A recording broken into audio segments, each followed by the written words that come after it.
মার্কিন president Donald ট্রাম্পের নতুন করে শুল্ক ঘোষণার জেরে যুক্তরাষ্ট্র চীনের মধ্যে বাণিজ্য উত্তেজনা এখন তুঙ্গে।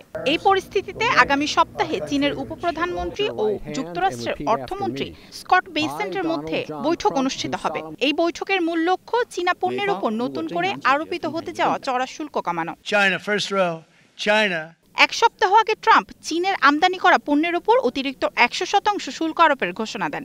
শুক্রবার ফক্স বিজনেস নেটওয়ার্কে দেওয়া এক সাক্ষাৎকারে ট্রাম্প হুঁশিয়ারি দিয়ে বলেন, চীন বিরল খনিজ দ্রব্যের উপর রপ্তানি নিষেধাজ্ঞা তুলে না নিলে আগামী 1 নভেম্বর থেকে চীনা পণ্যের উপর 100% শুল্ক কার্যকর হবে। ট্রাম্প আরও বলেন, এই হারে শুল্ক টেকসই নয়, কিন্তু সংখ্যা এটাই। তারা আমাকে এটা করতে বাধ্য করেছে।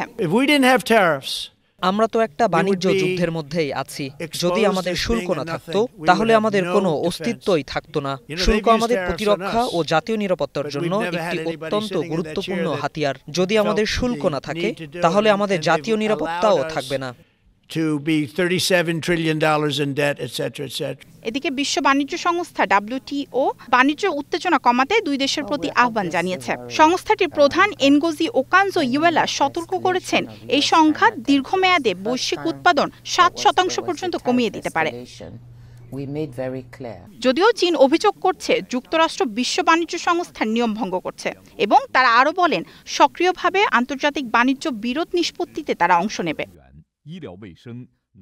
এই উত্তেজনার মাঝেও ট্রাম্প নিশ্চিত করেছেন যে তিনি 2 সপ্তাহের মধ্যে দক্ষিণ কোরিয়ায় চীনের প্রেসিডেন্ট শি জিনপিং এর সঙ্গে দেখা করবেন। আন্তর্জাতিক মহল এখন এই শীর্ষ বৈঠকের দিকেই তাকিয়ে আছে। মায়াশিকা রহমান, স্টার নিউজ।